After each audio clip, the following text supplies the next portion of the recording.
Welcome to another connection here on TKO8 Television. Dennis King, my co-host Tabitha Odegaard, couldn't be here today. She had a little car problem right at the last minute, so hopefully she's getting either towed in or getting that problem fixed. But anyway, she'll be on our show next week.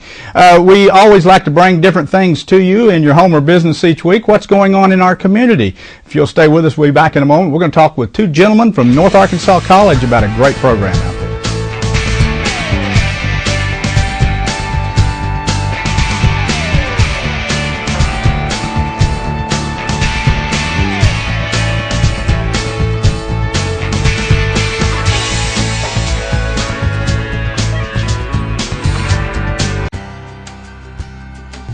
I've known Danny Hickman for the past 20 years.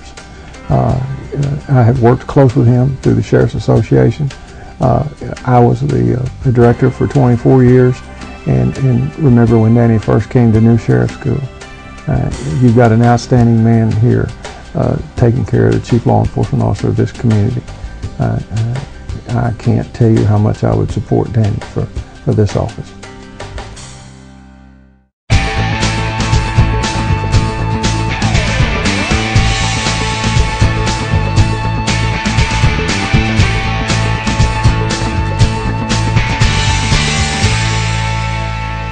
Back on Connection here on TKO8 Television, and we have two gentlemen in the studio for our first segment of the show today, and John Levy and Scott Howie. Thank you so much for coming back again. You've been here before, and we appreciate it always. And one of my favorite things that goes on at the college, it's BEST, the best of the best, BEST Robotics. Let's talk about that a little bit. Well, as you said, it's time for our BEST Robotics competition again, Dennis. We've got another real exciting competition this year. Every year the game changes and the rules change and the challenges for the students gets a little more difficult. And it's again this year it's new and different. The students we kind of caught them by surprise. In past years, every year they've had to drive the robot around, and a lot of the winning and the losing involved around their driving skills, and so they've all been practicing their driving skills. Well, this year the competition involves the robot climbing a pole. It's based on the space elevator technology that is being researched by NASA and others, and so in light of that theme, the robot has to climb a pole or winch itself up a rope to compete. So we kind of threw him a curve. That's a little different, I guess. Yeah. Well, Scott, the students, how do they get started with this thing? Do they just get a box of junk to start with, or what do they get? When the students come to us, it was 5 weeks ago now, they came to us to find out what the game was, and at that meeting they were able to get a box of miscellaneous parts, anything from different size pieces of 2x4 to different sizes of PVC, screws, bolts, things like that, pieces of metal, plastic. And then they also got their hardware, their controllers and everything, motors that they would use to build the robot.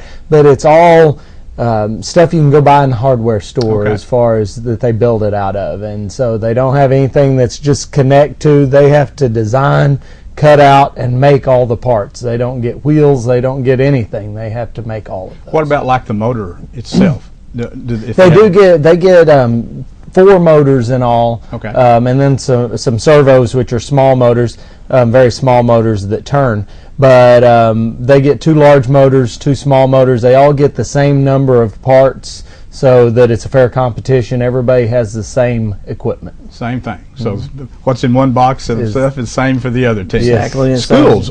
We have a lot of schools. I guess when it first started out, you had a few schools in the area that participated, but now you got a lot of schools participating. We had real good growth this year, Dennis. We're real excited. We have 14 teams this year. Wow. That's a record for us. That's the best we've been able to get.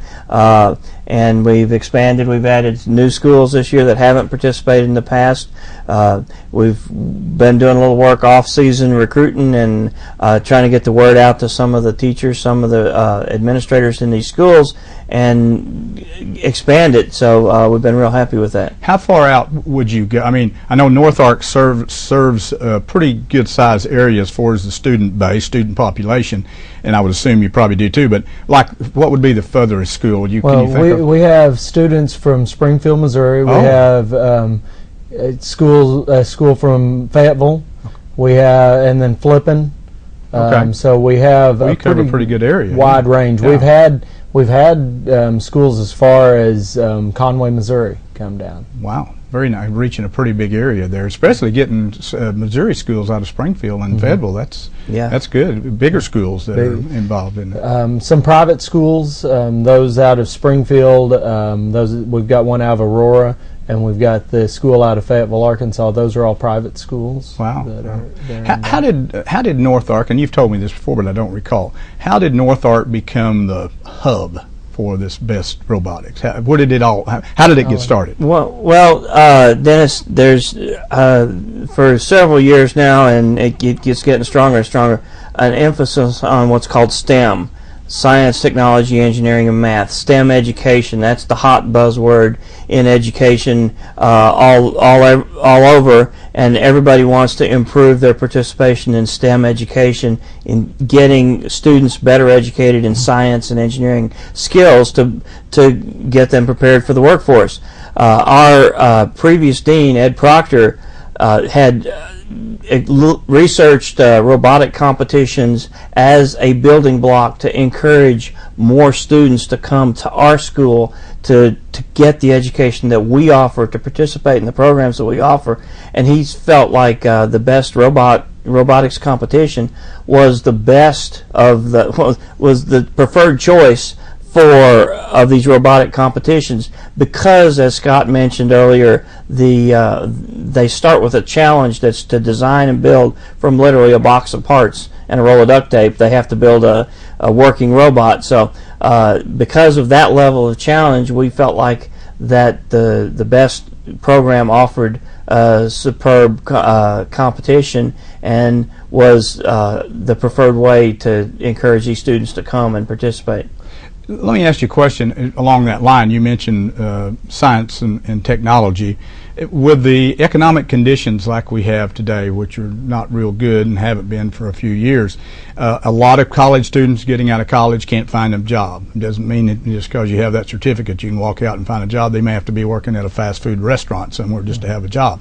Where does that, with what you're doing here in science and technology, how does that fold into the job market? I mean, you might touch on that. This is a great opportunity and how we're going to create an economy that can compete worldwide. We're no longer an economy that is the United States. We're a global economy, and we have to produce skilled employees that can compete in that market.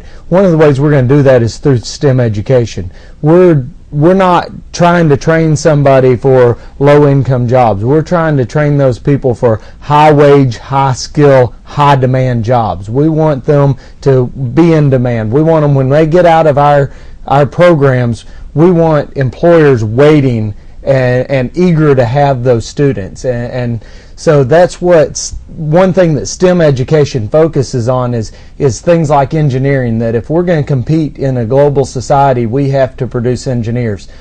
India produces more engineers than we have students.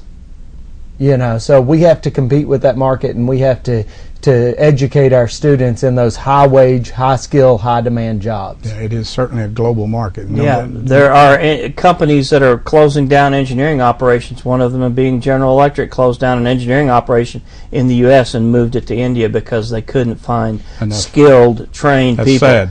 We have robots, industrial robots, working right here, right now in Harrison, Arkansas. The industries, Pace, Wabash, Rock 10, these industries are using industrial robotics in their factories to make the jobs safer and make their workers more productive. So this is not something that they have to go to Seattle or New York City to get a job doing. It's all over. Those jobs exist right here in Harrison, Arkansas, and that's the message that we're trying to get to these students. Where are you going to do the competition this year? Where are you It's at Pioneer Pavilion. Okay. Like it is just about every year. We'll start next Saturday. Okay. I believe it's the 27th.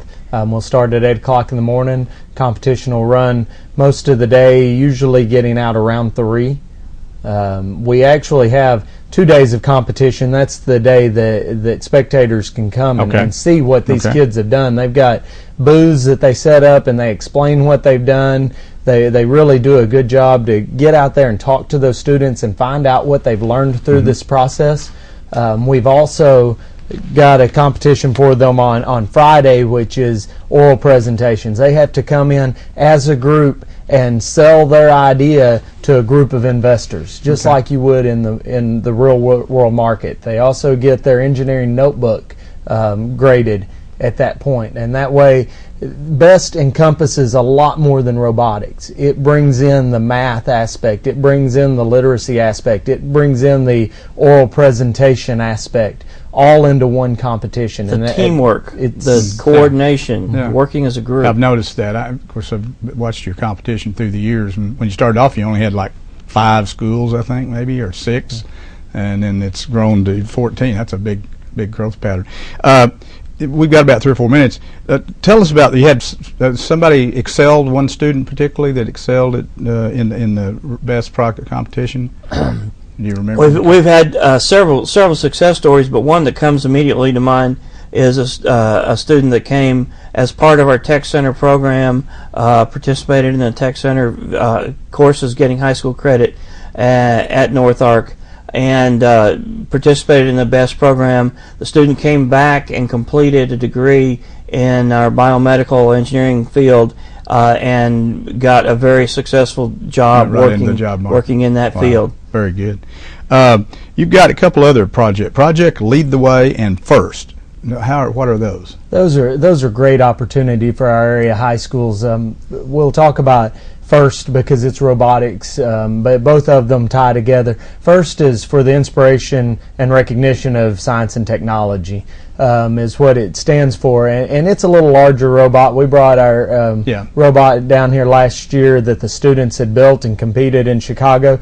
This year it's going to be a little closer to home. We actually have a regional competition in Fayetteville this year. Okay. That whole event starts in January and runs for 6 weeks, and I think in April the build time is 6 weeks. Then in April we'll go over to Fayetteville and compete. That's open to all our area high schools. If a kid is interested in robotics and they want to come to the college and be part of that team, that's there for them this spring again as well. Our Project Lead the Way is an engineering, it's a pre-engineering program for our area high schools. We're the only tech center in the state that was able to do it, to implement it this year. Next year I think there's going to be some more following our lead on that, but they're going to kind of lead that first team. And it's just a great opportunity to break into engineering. Fantastic. Now give me the dates again on this. 26th and 27th. That's a Friday and Saturday? It is a Friday and Saturday. The main thing is going to be on the 27th on the game day, the competition part of it. And so we would love to have everybody come out. These kids bring bands, they bring all kinds of things, and getting out and talking to them and seeing what they're learning through this program is just awesome. Well, listen, appreciate you both coming in today and talking about BEST and all these programs. I think it's great to see North Ark, a 2-year college, lead the way in science and technology areas like you guys are doing, and hats off to you two guys for putting the extra effort into it. You need to go up and see this. This is like going to a ball game somewhere. They have music, they have cheerleaders, the fans get into it, the competition is fantastic. October 26th and 27th, actually on Saturday 27th would be the best time to go up. You can sit in the stands at Pioneer Pavilion, watch all these young people out there. It's fantastic to see these people go the extra mile. Thank you both for coming in. Good luck again this year with your competition. I hope you bring back the big trophy from the regionals over there too. Thank you. Stay with us on Connection. We'll be back in a moment. We're going to talk about 20 is Plenty campaign for Hospice of the Hill.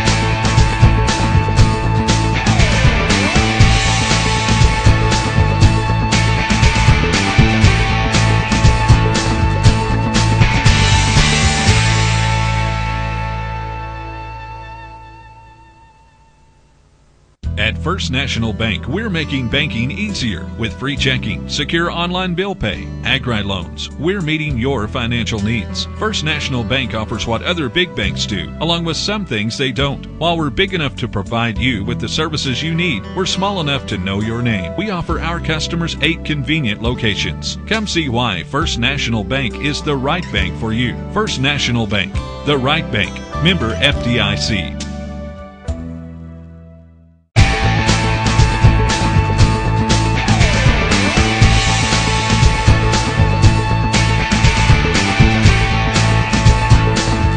Back on Connection here on TKO8 Television.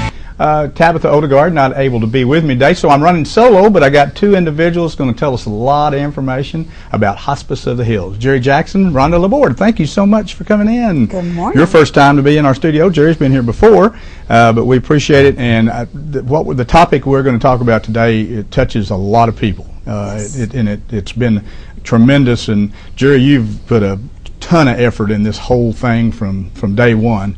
Very appreciative for the community and for everything you've done.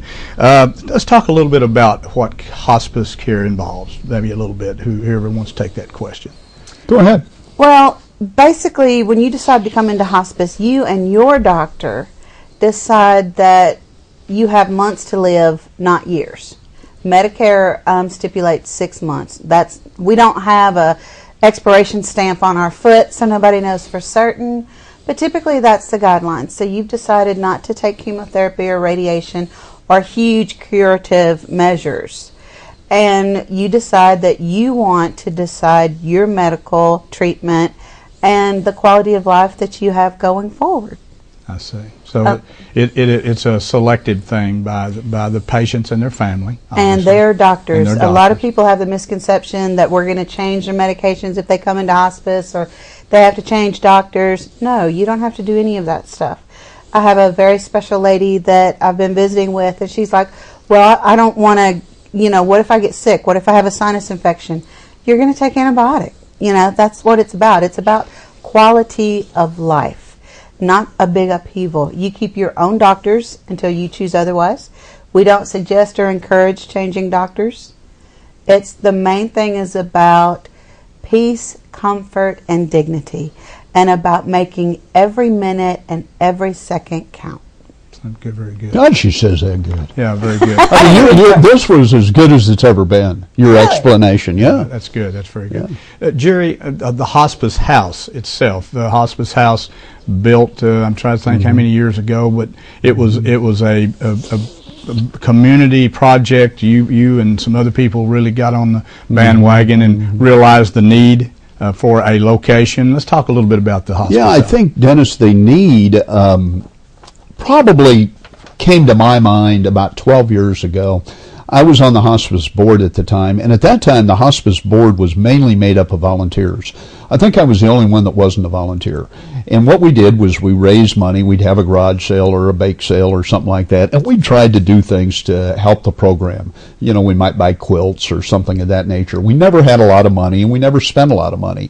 One of the requests one day from NARMC, and NARMC and Hospice of the Hills partner in this venture, and they requested these machines, these pill machines, that would allow a patient to have their medicine at a certain time of day. The door would open at 2 o'clock, and they could take their medication at that time.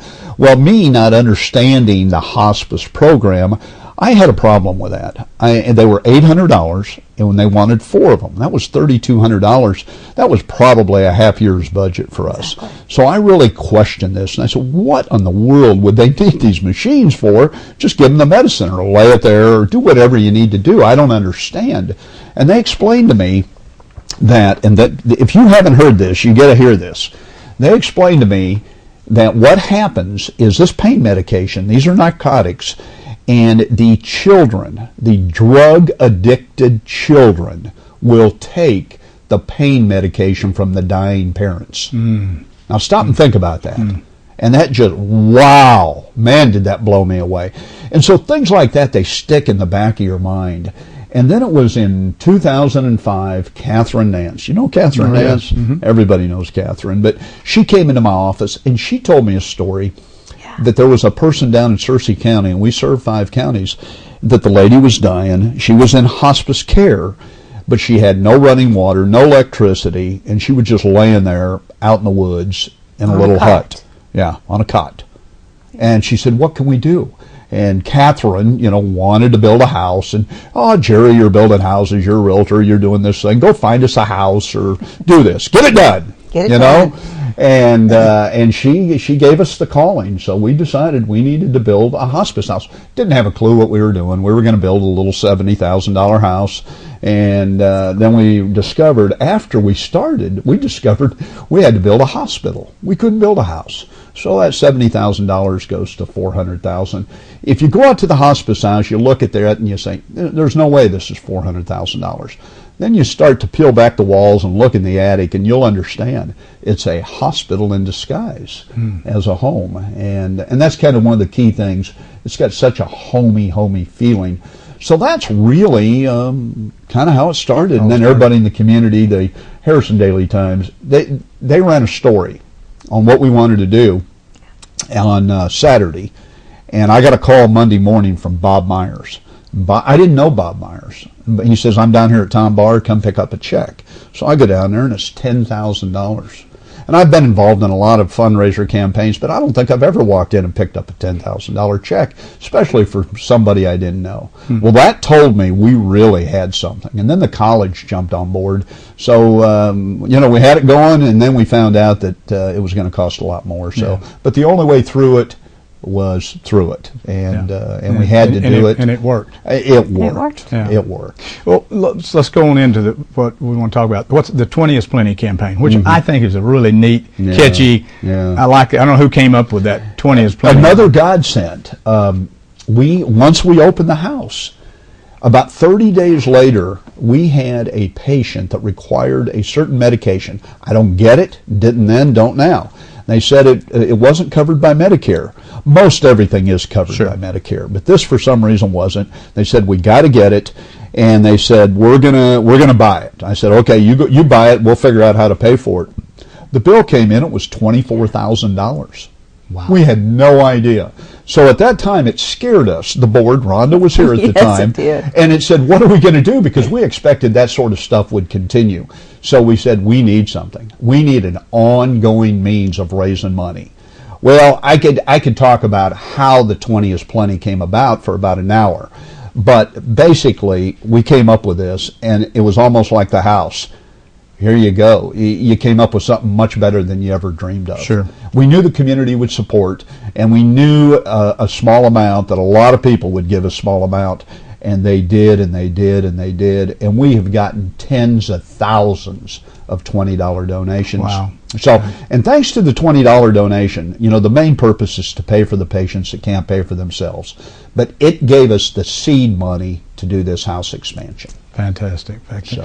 A lot of people don't know. Okay, who owns hospice? Who owns Hospice of the Hills? Is it a Hospice of the Hills Inc. owns the home, Okay.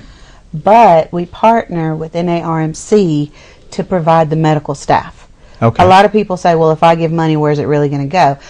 None of the 20 is Plenty money goes to pay salaries at all. The hospital takes care of all the salaries. Okay. When you see Jerry and I, somebody thought I had quit work because they saw me doing so much with hospice.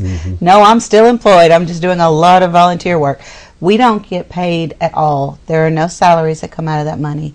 It goes strictly to pay for the patients that are unable to pay for themselves. For some reason, they don't have private pay insurance and they don't qualify for Medicare. The people that fall in the cracks that are already probably destitute by the time they get to this point due to medical expenses.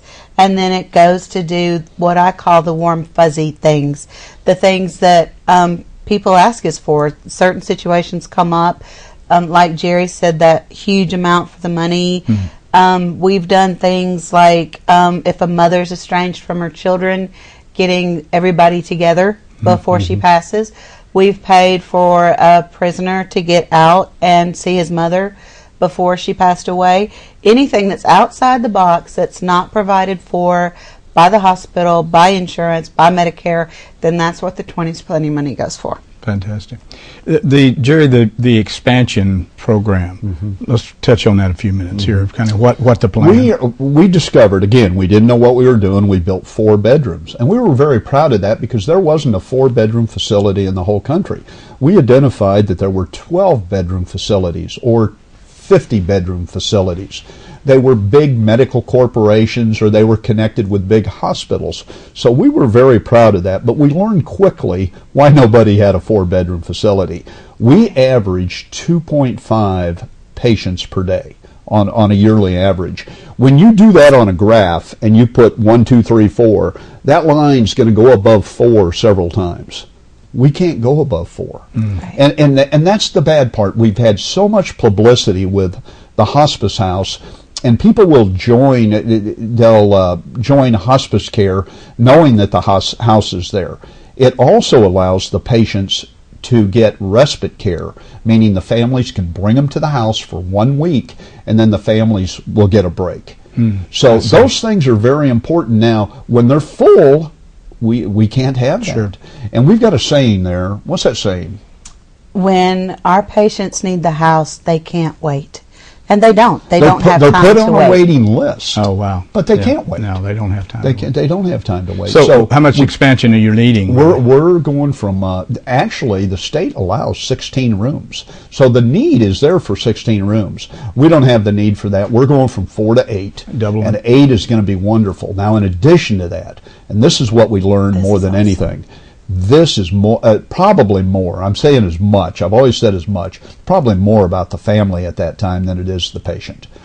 And we have had times when families come in all over the country. We had once where there was 28 people staying at the house. We volunteered to help them with hotel rooms. They didn't want that. They wanted to stay there with their loved one. So they were sleeping on the floors and the couches and everything. We're going to put 2 extra rooms in. We're going to call hotel rooms. Okay. And the reason we do that is we can furnish them with non-medical equipment. Right. The furnishing cost is also going to be extreme, Fantastic. as you can imagine. We've got a couple minutes. How can somebody get involved? If somebody wants to, tell them, how do we get a hold of you? If I want to make a donation or I want to learn more, get more involved, how do we get a hold of you? There's lots of ways. You can dial 365-2020.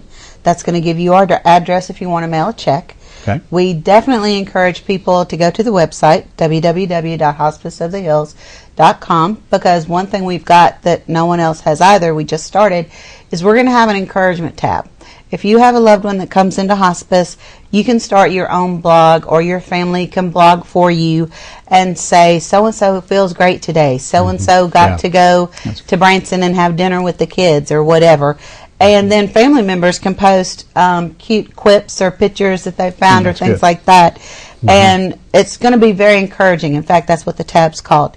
Now, if you have time to volunteer, that would be incredible. We definitely need volunteers. It can be from writing a thank you note to sitting with the patient to quilting to reading to someone, whatever. Dial 414-4100. Or if you have questions about hospice that you don't find answered at the website, you can call 414-4100. That's our nurses line. Okay, very good. Guys, over this next month, after the 20 is plenty, we'll send out thousands of thank you notes. Fantastic. Yes. And keep in mind, we don't have a staff, so that has to be done by volunteers. We're getting close to where we're going to need somebody. But well, you guys have done a fantastic job. Hats off to you two and to all the volunteers. It's much needed in the community, and again, how many people are touched by some type of a disease where it's incurable, or so it's fantastic. So hats off to them. We're glad both of you came in. Don't forget, 20 is Plenty campaign. You can make a difference. $20 can make a huge difference in this whole thing that's going on, and you never know. You may be the next one that may need the hospice house and the facilities there. Thank you both for your time and efforts today. We appreciate it very much. Thanks for joining us on Connection this week. Stay with us each week as we go out and bring what's going on around the area, and we hope we give you information that maybe you don't know about on Connection.